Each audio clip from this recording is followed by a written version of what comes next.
Achou? Marcos 14, 32. Diz assim o texto. E foram a um lugar chamado Getsêmani, e disse aos seus discípulos: assentai-vos aqui enquanto eu oro. E tomou consigo a Pedro, e a Tiago, e a João, e começou a ter pavor e angustiar-se. E disse-lhes: a minha alma está profundamente triste até a morte. Ficai aqui e vigiai comigo. E, tendo ido um pouco mais adiante, prostrou-se em terra e orou para que, se fosse possível, passasse dele aquela hora. E disse: Abba, Pai, todas as coisas te são possíveis. Afasta de mim este cálice. Não seja, porém, o que eu quero, mas o que tu queres. E chegando, achou-os dormindo e disse a Pedro: Simão, dormes? Não podes vigiar uma hora? Vigiai e orai, para que não entreis em tentação. O espírito, na verdade, está pronto, mas a carne é fraca. E foi outra vez e orou, dizendo as mesmas palavras. E voltando, achou-os outra vez dormindo, porque os seus olhos estavam pesados e não sabiam o que responder-lhe. E voltou terceira vez e disse-lhes: dorme agora e descansai. Basta, é chegada a hora. Eis que o Filho do Homem vai ser entregue nas mãos dos pecadores. Levantai-vos, vamos, eis que está perto o que me trai. Senhor, fala conosco nessa última ceia do ano. Nós já lhe somos gratos por tudo, inclusive por estar aqui. Alguns, Senhor, só o fato de estar aqui já é milagre.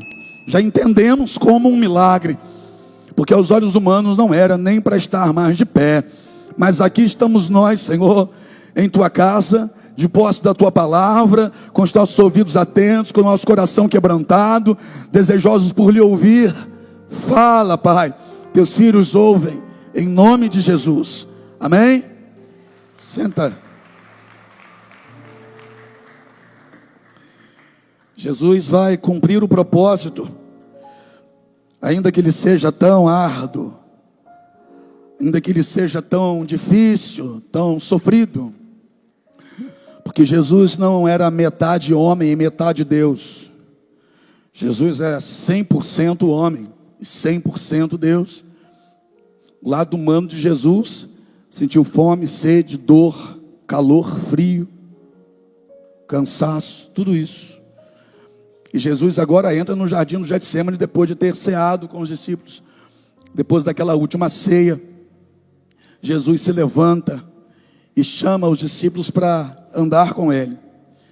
Em um determinado momento, ele vai deixar alguns discípulos, ele deixa 8 e segue com 3, porque um já havia saído para o entregar, para cumprir o desígnio que Satanás havia colocado no seu coração. Porque foi Satanás que encheu o coração de Judas. Mas ninguém consegue encher o que já estiver cheio. Satanás só enche o coração de Judas porque encontrou o coração de Judas vazio. Encontrou no coração de Judas espaço. E isso é interessante porque Judas caminha 3 anos e meio com Jesus e tem espaço no coração para Satanás entrar. Judas está na mesa da ceia, mas Satanás encontra espaço no coração de Judas para entrar e para encher daquilo que era a vontade dele. Judas já havia saído. Jesus termina a ceia e vai para o jardim do Getsêmani. Deixa 8 e, de acordo com o texto, ele chama, ele leva consigo a Simão Pedro, ele leva consigo Pedro, Tiago e João. De acordo com a forma que o texto está posto aqui, fica muito claro que ele chama Pedro, ele chama Tiago e ele chama João. Jesus não olha e diz assim: ó, quem quiser vir comigo, venha. Não. Jesus não diz assim: ó, vocês 3 daí, vem comigo. Não. Do jeito que o texto está posto, nos faz entender que ele chamou, ele foi preciso, ele foi direto, indo a Pedro, indo a Tiago e indo a João. Porque vai demonstrar isso aqui separadamente, separado por vírgula, cada nome deles. Jesus não chamou o grupo, Jesus chamou aqui cada indivíduo. Ele escolheu, no meio daqueles que ficaram, eram 11, ele escolheu 3. Se fosse nós ali, se fôssemos nós ali, será que ele teria escolhido algum de nós ali, teria chamado algum de nós pelo nome, dizendo: vem caminhar mais comigo, vem para uma distância maior comigo, vem para mais longe comigo? Ou será que nós ficaríamos onde os outros também ficaram, que já era bem mais do que multidão foi chamada a estar? Mas o fato é que ainda tinha mais para caminhar, ainda tinha um lugar mais profundo para ir, ainda tinha mais intimidade a ser liberada. E aqui faz a gente pensar a não nos acomodar com aquilo que já recebemos da parte dele, entendendo nós que existem lugares mais profundos que ele deseja nos levar. Ele escolhe os 3 e ele vai. E olha o que o texto vai dizer: tendo ido um pouco mais adiante. Adiante enquanto um ser humano normal teria vontade de recuar. Por quê? Porque ele sabe o que vai acontecer, o que já começou a acontecer. Judas saiu da mesa e saiu para entregá-lo. Então ele sabe tudo o que vai acontecer nessa noite aqui. E quando a gente sabe o que está por vir nesse nível aqui, a gente não quer ir para frente, a gente quer ir para trás, ué. A gente quer recuar, a gente pensa em desistir. A grande maioria das pessoas, no primeiro probleminha que enfrentam, já pensam em desistir da luta, desistir da caminhada, desistir do casamento, desistir do filho, desistir de tanta coisa, desistir do emprego, jogando lá a carteira e pedindo demissão. Pensam em desistir no primeiro vento que se levanta, na primeira onda grande que aparece. Muita gente pensa em remar para trás. E Jesus diante da dor que já começou a acontecer, Jesus decide ir um pouco mais adiante. A vontade do diabo é de fazer você recuar. Mas você chegou na última ceia do ano de 2024. A luta de janeiro não fez você parar. A de fevereiro não fez você desistir. A de março não fez você abrir mão. A de abril não fez você recuar. A de maio não teve poder para jogar você no chão. A de junho não fez você correr de medo e falar: eu não quero mais. A de julho fez você respirar fundo e continuar seguindo em frente.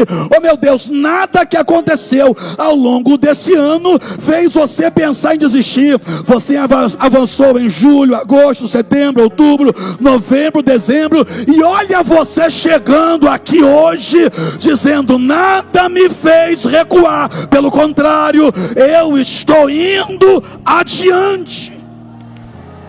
Olha para o teu irmão e diga para ele: parabéns. A depressão tentou te segurar, não conseguiu.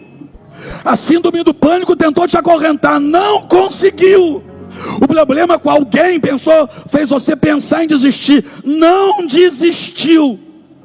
A vontade do diabo é ver você parar, recuar, desistir. Aí levantam lutas, adversidades, desemprego, problema na família, problema no casamento, decepção com pessoas, luta com filho. Aí o diabo fica olhando e dizendo: agora recua, agora desiste. E quando ele vê você se levantando, ao invés de se levantar para dar passo para trás, você se levanta e diz: eu vou para frente, eu vou continuar, eu vou seguir, eu não abro mão de estar nos cultos, eu não abro mão de buscar o meu Deus, tendo ido um pouco mais adiante. Jesus não recuou. Jesus foi um pouco mais adiante. Jesus foi para cima do problema. Jesus peitou a situação. Ah, mas Jesus é Jesus. E Jesus também disse: eu vim para que vocês tenham vida e tenham vida com abundância. O ladrão veio para roubar, matar, destruir, mas eu vim para isso. Foi esse mesmo Jesus que disse: no mundo tereis aflições. Por que ele disse isso? Porque ele mesmo teria. como teve. Mas tem de bom ânimo. Eu venci o mundo. Vale lembrar que quando ele estava aí encerrando a ceia, depois de ter comido do pão, depois de ter bebido do cálice, de acordo com o texto, Jesus se levantou e tendo cantado um hino, olha isso, versículo 26, tendo cantado o hino, saíram para o Monte das Oliveiras.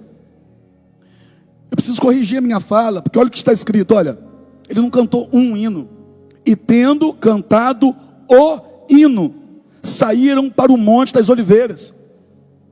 Se o texto estivesse dizendo assim, ó, tendo cantado um hino, poderia ser um hino qualquer, como a gente brinca no nosso meio, até mesmo no domingo você vai ver aqui, a gente olha um para o outro e diz assim, e agora, é qual? Aí um outro diz assim, aquele, mas aquele qual? A gente fica sem saber aquele qual. E aí o primeiro que for cantado a gente embala e vai cantando ele, mas aqui não. Olha o que o texto diz, e tendo cantado o hino, repita comigo, o hino, é sinal que esse hino já estava programado para ser cantado. Eu vou repetir isso aqui. Esse hino aqui já estava na programação para ser cantado. Ah, meu Deus do céu, antes de Judas se levantar para trair, esse hino aqui já estava na programação para ser cantado. Então deixa eu te dizer uma coisa, não importa se o Judas se levantou para ir embora te trair, o que importa é que você vai cantar o hino que você disse que ia cantar. Nada vai estragar teu culto. Eu vou repetir, nada vai estragar teu culto. O que você programou para viver, você vai viver. O que você disse que ia cantar, você vai cantar. Do jeito que você disse que ia terminar, você vai terminar. Quando virou o ano lá atrás, você disse assim, esse meu ano vai ser desse jeito, o meu ano vai ser assim, esse ano vai ser uma bênção, esse ano vai ser poderoso. Ei, chegou o final desse ano, entramos no último mês. Eu fico imaginando essa turma aqui, olha, quando arma uma ceia, quando prepara tudo, diz assim, olha, no final a gente canta o hino tal, a gente programa o final desde o começo, no final a gente canta o hino tal. Só que no meio teve milindres entre ele. Por quê? Porque Jesus disse, um de vós vai me trair. Ficou um olhando para o outro, olhando para si e perguntando, será que sou eu? O outro, será que sou eu? O clima ficou estranho, mas o culto continuou. Eu vou repetir, o culto ficou estranho, mas o final continuou intacto. Aí de repente Jesus diz, é aquele que vai pôr a mão no prato comigo. E Judas estende a mão e põe a mão no prato com Jesus. Judas agora se levanta da mesa e saiu para trair. Mas e o culto? Continuou a mesma programação. Como assim? Se eu disse que vai terminar desse jeito, então o diabo não vai me atrapalhar no meio. Se eu disse que vai terminar assim, então vai terminar assim e ponto. Ai meu Deus, consegue lembrar o que você falou em janeiro? Você disse que o ano ia terminar com você de cabeça erguida. Levanta essa cabeça. Você disse que o ano ia terminar com você cantando. Abra a tua boca para dar glória a Deus. Você disse que o ano ia terminar com a tua família na presença do Senhor. Ninguém vai sair.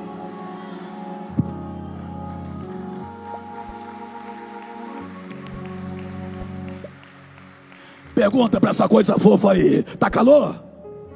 Mas vai terminar como o seu ano? Pergunta, por quê? Porque se eu perguntar, tá calor, todo mundo vai dizer, ui, que calor horroroso. É porque a gente gosta de ter do que reclamar, mas também tem ao que profetizar. Então vamos lá, pergunta para quem está do seu lado, tá calor? Dizer que tá calor tá fácil demais hoje. Agora pergunta para quem está do seu lado, como que o teu ano vai terminar? Desfaz essa cara de quem chupou limão, de maracujá de gaveta, mete um sorriso nesse rosto, porque não vai terminar do jeito que o diabo queria. O diabo queria você de cabeça baixa, reclamando, se lamentando, mas o diabo vai ter que engolir você de pé, de mãos erguidas e adorando.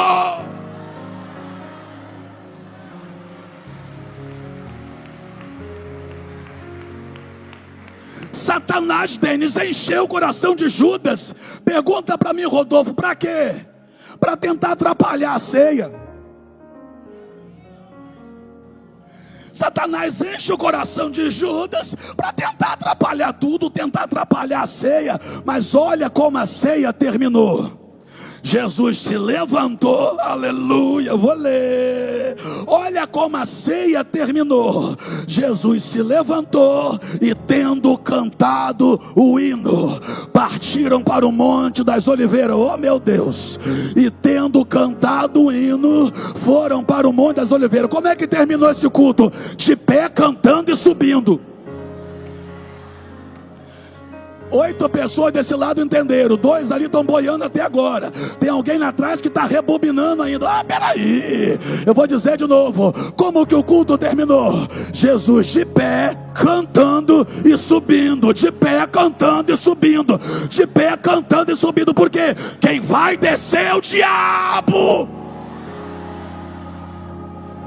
Quem desceu foi Judas. Vai terminar do jeito que Deus quer. Vai terminar do jeito que nós profetizamos lá no início, lembra? 2024 é o ano do sobrenatural. Vai terminar com comemoração, com hino sendo cantado. Tendo cantado o hino, foram para o Monte das Oliveiras. E é interessante que ele entra no jardim do Getsemane, chama os 3 para estar com ele. E ele acabou de cantar. E agora vai ter guerra. Guerra aqui dentro.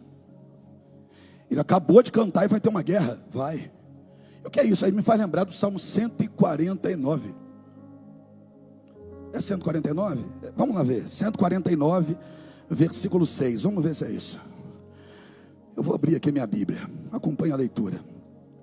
Salmo 149, versículo 6. Oh, é isso mesmo. Ele acabou de cantar. Mas e agora? Olha o que diz o Salmo 149, versículo 6. Estejam na sua garganta os altos louvores de Deus, e a espada de 2 fios nas suas mãos. O que é isso? Tem louvor, mas tem guerra. Tem louvor, mas tem guerra. Tem louvor, mas tem guerra. Eu vou repetir, mas botando agora o contrário, ó. Tem guerra, mas tem adoração. Tem guerra, mas tem louvor. Tem batalha, mas tem louvor. O diabo queria que você guerreasse reclamando, só que a gente não. A gente guerreia adorando. Cadê a glória? Cadê? Cadê o barulho de adoração? Tu tá em guerra, mas tá adorando aí, ó. O louvor nas tuas mãos e a espada nas tuas, o louvor nos teus lábios, perdão, e a espada nas tuas mãos, não é? Louvor nos lábios e olha como a gente está terminando o ano, hein? Louvor nos lábios e espada na mão. Aleluia! Ele adorou e agora vai para a guerra emocional, a batalha aqui dentro. Porque ele vai chamar os 3 e vai abrir o coração para os 3 e vai dizer: a minha alma está profundamente triste até a morte. Fica aí aqui e vigiai comigo. Diga para essa pessoa que está do seu lado: não solta a minha mão não.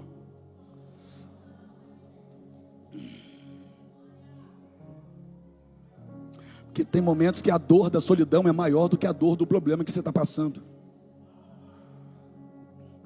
Tem hora que a dor de olhar para o lado e não ver ninguém machuca mais do que a dor do problema em si que se está enfrentando. De repente quem está do seu lado não vai ter poder para resolver o teu problema, mas só de você olhar para o lado e ver a pessoa ali, você se sente mais forte para enfrentar o problema. A amizade tem esse poder. Foi por isso que Jesus chamou não todos. Você consegue entender que Jesus não chamou todos? Porque para produzir em Jesus essa sensação, não poderia ser qualquer um. Por que isso? Porque existem momentos que você está cercado de pessoas e mesmo assim se sente sozinho. E existem momentos que só tem um, mas você sabe que com aquele ali você pode contar. Então Jesus não chamou todos, porque nesse momento Jesus precisa que essa sensação seja produzida dentro dele. A sensação de ter gente ali, em que ele confia, em que ele acredita, em que ele sabe que está disposto a andar um pouco mais. E ele vai andar um pouco mais com estes. Só que Jesus também tem maturidade suficiente para entender que até estes, que são aptos a andar um pouco mais com ele, chega um certo momento que também já não consegue mais andar. Jesus não leva os três para o lugar do jardim em que ele vai chorar. Por quê? Porque quem fica querendo colocar o outro dentro da nossa guerra para que ele sofra a mesma coisa que a gente está sofrendo somos nós. E a gente se torna egoísta e insensível sem perceber que está sendo. A gente quer que a pessoa apanhe com a gente. Lembra de Paulo e Silas? Paulo e Silas apanharam na praça, não apanharam, sim ou não? Então, apóstolo, Paulo e Silas apanharam. Então me diga por que Lucas não apanhou. Porque Lucas estava junto. Porque Lucas estava junto. Ele está escrevendo. E ele se coloca no cenário o tempo todo. Mas na hora de apanhar, Lucas não apanhou. Foi Paulo e Silas. E você não vê Paulo e Silas reclamando que Lucas não apanhou junto. Eles entenderam que Lucas não estava preparado para aguentar a pressão que eles estavam aguentando. E eles não exigiram que Lucas apanhasse junto com eles. A gente precisa ter a sensibilidade para entender que é muito bom ter amigos por perto e é fundamental. Mas a gente também precisa entender que o nosso amigo não precisa apanhar o que a gente está apanhando, porque a luta é nossa. A luta é minha. Meu amigo não tem que apanhar por mim. A pancada quem tem que aguentar sou eu. Jesus chama os três. Só que chega um determinado momento que Jesus deixa os três aqui. E ele entra mais adiante. Por quê? Porque os três não eram para sofrer o que ele ia sofrer. Para de querer sofrer, que seus amigos sofram o que você está sofrendo. Eles já sofreram as lutas deles. Ou quem sabe ainda sofrerão. Não seja egoísta a ponto de querer ver alguém sangrando contigo. Se for para sangrar sozinho, irmão, sofra, sangre. Deixa o teu amigo em uma posição em que ele não precise chorar o tanto que você está chorando. E o fato dele não ter entrado lá para apanhar contigo não quer dizer que deixou de ser teu amigo.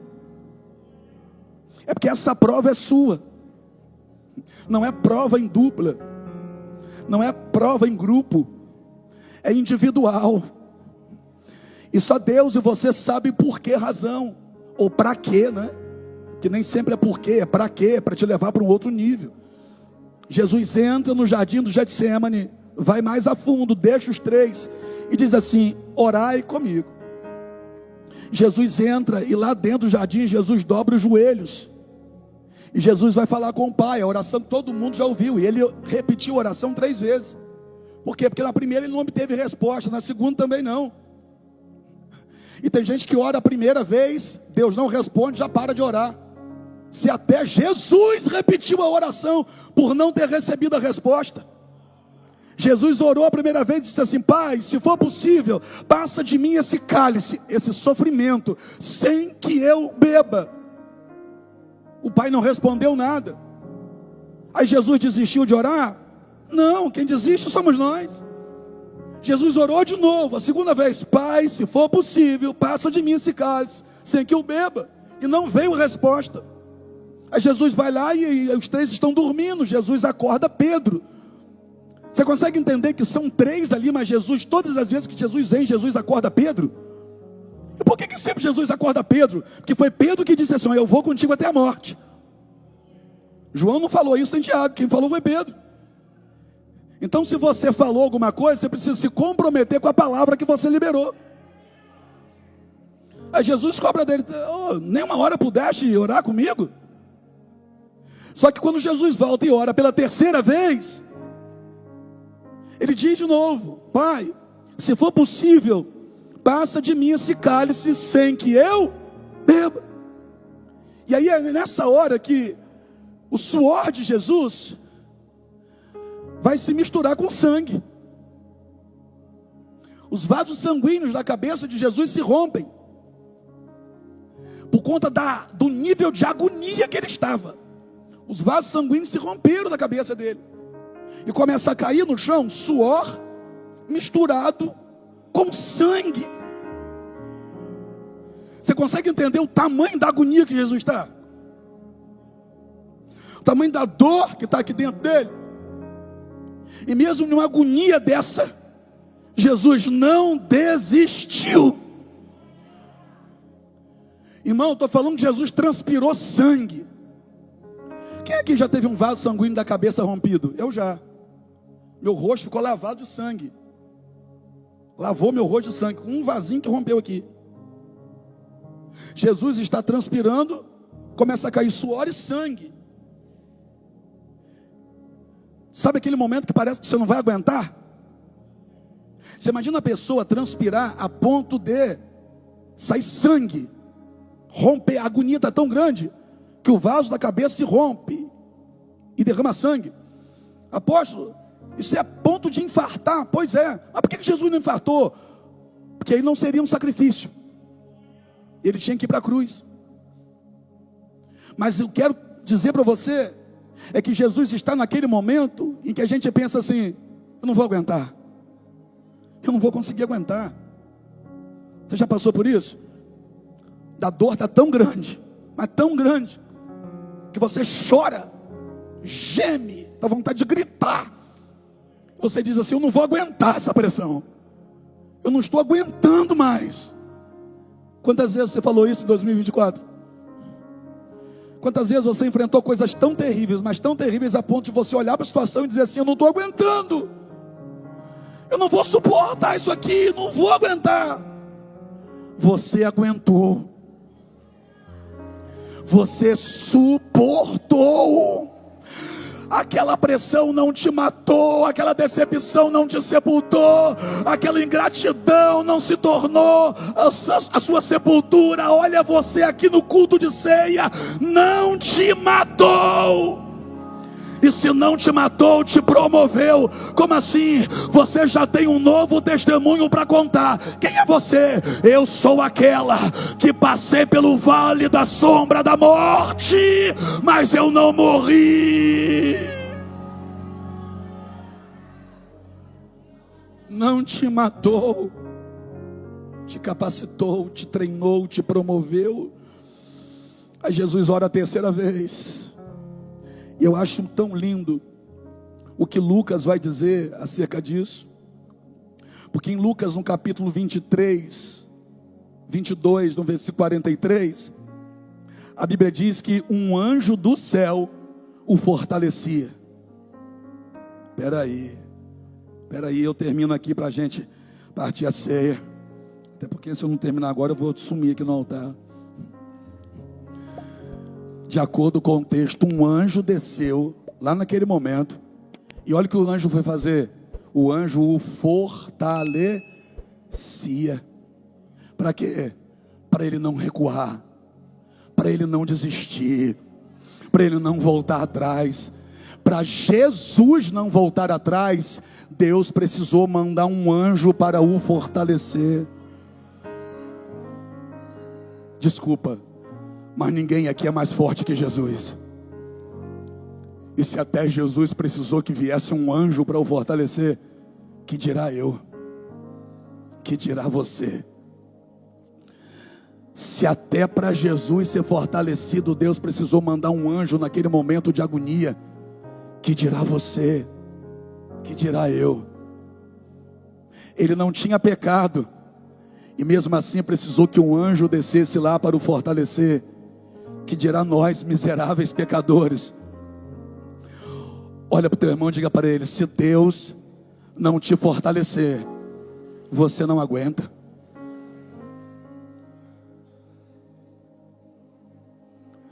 Mas a boa notícia é: Deus te fortaleceu e é por isso que você está aqui. O anjo veio e o fortaleceu. Sabe aquela canção que diz assim, ó: foi por causa dele que eu ainda não parei nem desisti.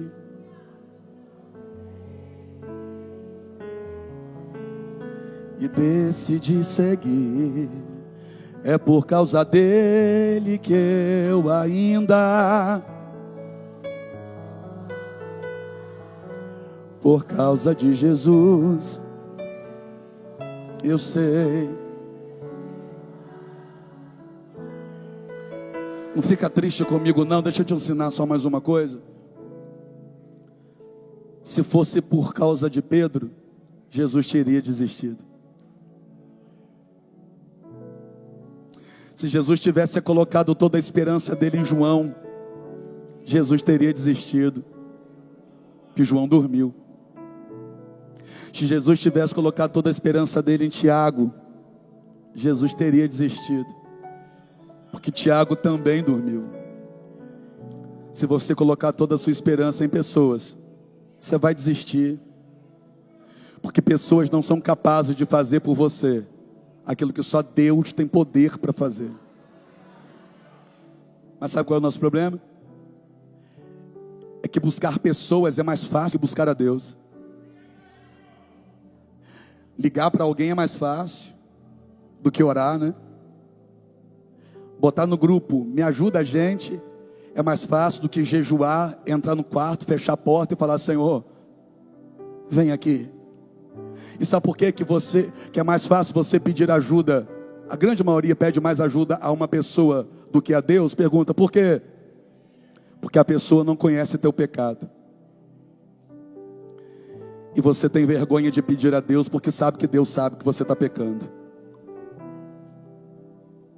Aí é mais fácil você ligar para alguém que não conhece o teu pecado e falar: fulano, me ajuda. Dá uma força aqui. Porque essa pessoa não conhece o teu erro, não conhece os teus pecados.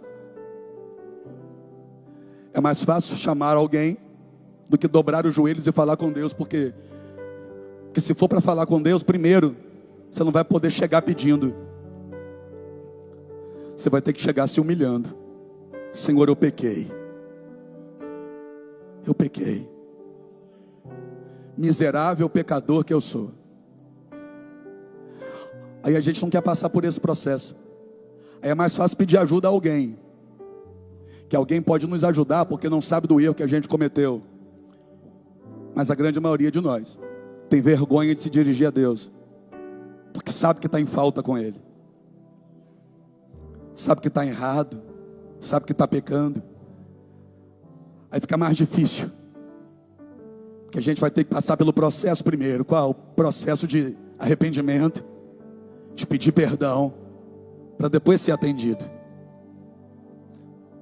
Só que a gente esquece que Deus é tão maravilhoso, mas tão maravilhoso, que se você se arrepender agora, Ele te perdoa agora e te atende agora. Por que eu estou falando isso? Porque é ceia. E eu não quero acreditar que você vai ser doido de deixar passar a última ceia sem que você faça parte dela. Apóstolo, por que o senhor está dizendo isso? Eu estou pregando para pecadores. É um pecador pregando para pecadores, mas sobre uma graça que é favor imerecido, que tira de nós a necessidade de méritos, mas exige de nós uma necessidade de apresentar a Ele um coração quebrantado. O que estou dizendo para você é que se você se arrepender agora e pedir perdão agora, você pode participar dessa ceia e não ver pessoas participando e você ficando para trás. Apóstolo, mas olha o que está escrito em 1 Coríntios, capítulo 11. Os religiosos de plantão, por favor, se manifeste. Os religiosos da internet que ficam tentando pegar erro meu, por favor, também me procurem depois, mas tragam a Bíblia. Está escrito lá que aquele que come e bebe indignamente, come para a sua morte. E o que é comer e beber indignamente? Lê o texto todo. As pessoas não leem o texto todo. Me dá um nojo da religiosidade por causa disso, que não leem um texto todo.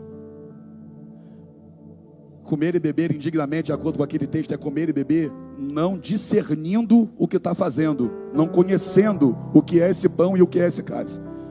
Porque esse pão não é um aglomerado de trigo com sal, sei lá, e água. Esse cálice não é suco de uva. Isso representa o corpo de Jesus e o sangue de Jesus. Mas quem está em pecado não pode cear. Então vamos fazer o seguinte, vamos terminar o culto agora, vai todo mundo para casa sem cear. Por quê? Olha o que está escrito lá, apóstolo. Pois é com base no que está escrito lá que eu estou falando. Por quê? Porque olha o que Paulo diz: examine o homem a si mesmo e tome desse cálice e coma desse pão. É para examinar, se arrepender e cear. Não é para se examinar e dizer, sou pecador, não posso. Em nenhum lugar está escrito isso. Que algum pastor disse para você. E quase matou você espiritualmente. E quis te dizer que você não presta. Leia a Bíblia como a Bíblia é. Não leia a Bíblia. Tira os óculos da religião para ler a Bíblia. Se você ler a Bíblia com os óculos da religião, vai ofuscar a tua visão. E você só vai conseguir enxergar o que a religião quer te mostrar. Examine o homem a si mesmo. E depois, prove deste cálice e deste pão. Não está dizendo, examine, descubra que é pecador e saia do culto sem cear. Não. Examine, se arrependa e segure esse pão, segure esse cálice e beba.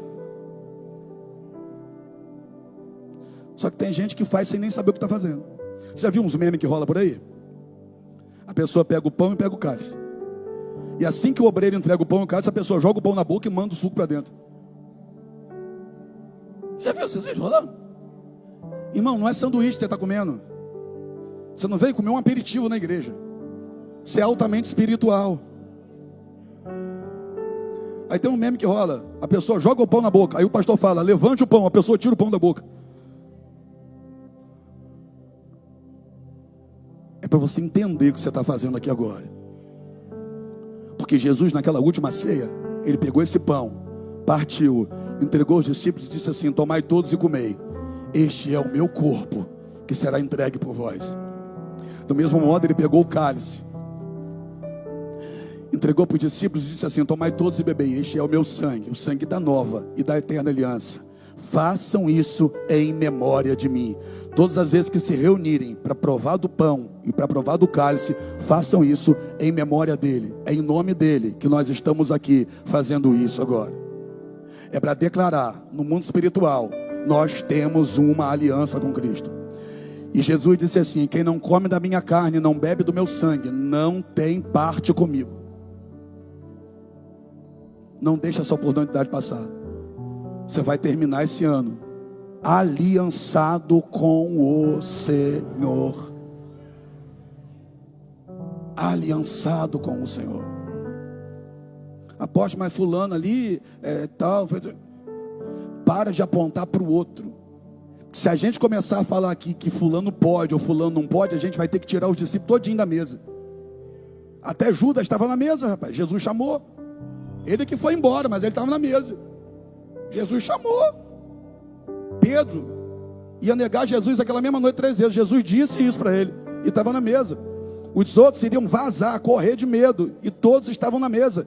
Não tinha nenhum santo ali. Todo mundo pecador. Estava todo mundo na mesa. Então não queira tirar da mesa quem Jesus chamou para a mesa. Porque é impressionante. Aí você vem para o culto, você ceia. Aí você chega em casa, conta para o seu familiar religioso que você ceou. Mas você podia ter ceado? Você podia, você só não pode ir para o inferno, irmão. Ou religiosidade fedida, que mata as pessoas, que faz com que pareça que quem está aqui em cima é santo e perfeito, e quem está aí embaixo é todo mundo miserável. Tem nada disso, irmão. Nós estamos juntos. Todos nós aqui somos pecadores. Só que o Senhor já olhou para dentro do nosso coração. Já viu em nós arrependimento. Apóstolo, por que a gente peca? Porque a gente é pecador. Mas a gente vai ser salvo? Sim. Por quê? Você quer pecar? Você não quer pecar. Eu tenho certeza que tem gente aqui que assim que comete um pecado, fica mal. Você está chegando agora para a presença de Deus, Você comete erro, você fica mal, O que é isso? É já o Espírito Santo trabalhando em você. Aí as pessoas acham que é só mulher não usar calça, só homem. Não, pelo amor de Deus. Pelo amor de Deus. Quer dizer, então, que se fosse a mulher só usar saia e o homem, né, não raspar a cabeça ou usar barba, então não precisava Jesus morrer na cruz. Não precisava Jesus morrer na cruz. É só todo mundo colocar um lençol por cima, acabou. Mulher não pinta cabelo, não pendura nada na orelha, acabou. Vai ser todo mundo salvo. Não precisava do sacrifício de Jesus na cruz. Até quando essa religiosidade? Mas até quando também o oba-oba? O quê? Que usa a mão aqui para levantar o pão e depois usa a mesma mão lá fora para segurar um copo de cerveja. Que usa a mão aqui para levantar o cálice com o sangue e depois usa a mesma mão para levantar um caneco de chope. Até quando o oba-oba? Até quando, para ganhar fama na igreja, diz para o camarada que ele pode passar pelas águas e continuar cantando a música de safadeza o tempo todo e rebolando até o chão? Ainda postam lá, batizou na igreja tal, o cantor fulano de tal. Batizou, mas não saiu daquela música ainda? Continua cantando orgia? Até quando a religiosidade horrível? Mas até quando o oba-oba barato? Vamos ler a Bíblia como de fato ela é.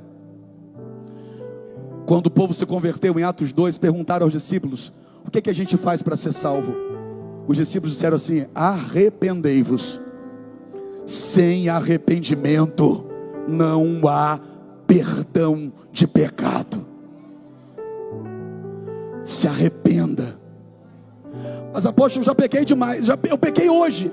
Se arrependa agora, porque não há carência para o perdão. Se você se arrepende agora, Ele te perdoa agora. Fica de pé para a gente terminar com você de pé.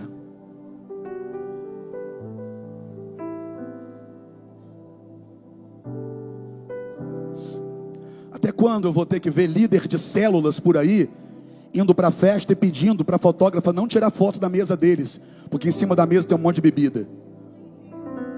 Até quando isso? Ah, mas são líderes de células, apóstolo. Tá, mas tudo bem, mas não largaram nada para andar com Jesus? Até quando esse oba-oba também? Até quando essa brincadeira com a palavra? Até quando a religiosidade que mata? Mas até quando o oba-oba que engana, que faz a pessoa ter a falsa sensação de que está agradando a Deus sem estar agradando? Não, a gente tem que ler a Bíblia como a Bíblia é. Arrependei-vos. E se você se arrepender agora, você pode erguer esse pão com o coração em paz. A mesma coisa esse cálice. Apóstolo, eu estou aqui, eu vi fulano de tal. Esquece a vida do outro agora. Cuida da sua vida nesse momento. É a sua vida agora. Os obreiros vão passar com a ceia. Aqueles que forem pegando os elementos, vai sentando para que eles consigam identificar quem falta.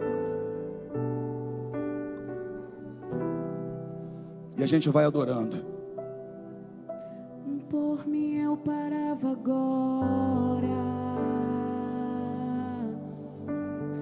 O cansaço me atingiu e eu desacelerei.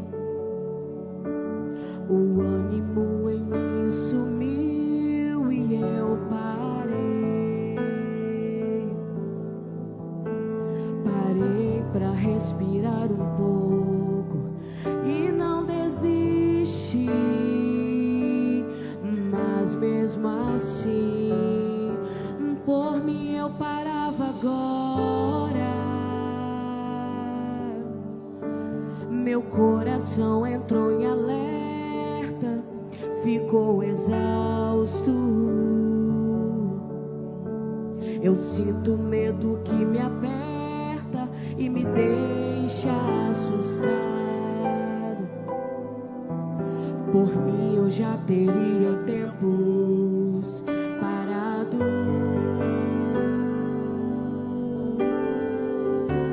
Usa como a sua oração se for necessário.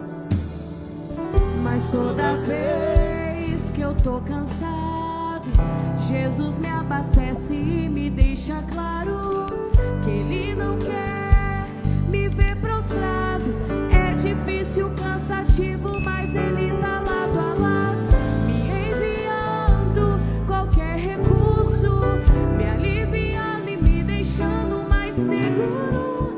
E toda vez que eu quero parar, Ele aparece pra me fazer avançar. Por mim eu já teria desistido, mas por Ele eu chego lá. Foi por causa dele que eu ainda Canta, vai. não parei nem desisti. Foi por causa dele que levantei. E decidi seguir. Foi por causa dele que eu ainda continuo a lutar. Por causa de Jesus que sempre me conduz. Eu sei, eu chego lá, porque quando eu não der conta, Ele vai me ajudar. Ô Giza, tem algo no Getsemane que eu acho muito lindo. E esse povo vai entender agora, quer ver? Eles são inteligentes igual a você. Caía de sua cabeça suor e sangue. Então naquele lugar que Jesus estava orando, se o suor e sangue caíam de sua cabeça, é sinal que ele estava com a cabeça assim, ó. Sim ou não? Se ele tivesse assim, ia escorrer por aqui e parar no corpo, em alguma parte do corpo. Mas se caía, é porque ele estava prostrado de cabeça baixa em oração. Aí mais à frente a gente vai ver que Judas entrou no jardim. E quando Judas entrou no jardim, encontrou Jesus de cabeça erguida. Como assim? Diante de Deus, de cabeça baixa em oração. Diante do Judas, de cabeça erguida e em posição. Jesus recebeu Judas de cabeça erguida. E você vai andar lá fora de cabeça erguida. Você vai entrar naquele trabalho amanhã com aquele monte de gente querendo furar seu olho. Você vai entrar lá de cabeça erguida. No meio daquela tua parentela, tu vai andar de cabeça erguida. Lá na tua rua, tu vai andar de cabeça erguida. Diante dos Judas que se levantaram para tentar te arrebentar, você vai estar de cabeça erguida. Diante de pessoas que se levantaram para te ferir, você vai estar de cabeça erguida. Apóstolo, mas como que eu consigo isso? Estando prostrado diante do Senhor. Quem se prostra diante do Senhor, fica de cabeça erguida diante do problema. Você já ouviu isso? Já tem um para-choque de caminhão, né? Quem se prostra diante do Senhor, fica de cabeça erguida diante do problema. Fica de pé. Não vai terminar do jeito que o diabo queria. Vai terminar do jeito que Deus determinou. E do jeito que você mesmo profetizou. Você disse que terminaria esse ano de cabeça erguida. Então você vai cantar o hino que você programou cantar. Que não vai ser um hino de derrota, nem tampouco de fracasso. Mas vai ser um hino de vitória. Esse mês vai ser o melhor mês do ano para você. Você vai viver em um mês o que não viveu em 11. A sua casa vai provar em um mês o que não provou em 11. Mas apóstolo, nessa reta final parece que tudo está dando errado. Pois é, então entra no teu Getsemane. Entra no teu Getsemane, se humilha diante dele. Ele vai te fortalecer como fortaleceu a Jesus. O anjo veio e o fortalecia. Se até Jesus precisou, você quer resolver sozinho? Como? Como? E vou dizer mais, chama também teus amigos para estar contigo até certo ponto. Para te querer enfrentar essa guerra aí também, no peito da rádio dizendo, eu dou conta. Não dá. Você não dá conta. Você não é ilha. Você não é autossuficiente. Em Mateus 11, 28, Jesus disse assim, ó, vinde a mim, todos que estáis cansados e sobrecarregados, e eu vos aliviarei. Aí agora, Jesus está olhando para os três e está dizendo, Pedro, Tiago e João, venham comigo, porque minha alma está triste até a morte. Oh, interessante isso. Sabe o que Jesus está dizendo aqui? Eu preciso que vocês agora sejam para mim o que um dia eu já fui para vocês. Deixa teu amigo te ajudar. Deixa teu amigo ser para você o que você um dia foi para ele. Porque você já foi bálsamo para alguém. O seu abraço já foi cura para alguém. 5 minutinhos com você tomando um açaí já foi bálsamo para alguém. Deixa agora essa pessoa ser para você também. Eu sei que tem coisas nesse processo que só você que vai passar e vai sentir. Mas existem outras coisas que é bom ter um ombro amigo para chorar, para desabafar, ou pelo menos a gente olhar e saber, está ali, está ali, não desistiu de mim, não virou as costas para mim. Pede a Deus força para continuar. Até aqui Ele te deu, continua pedindo.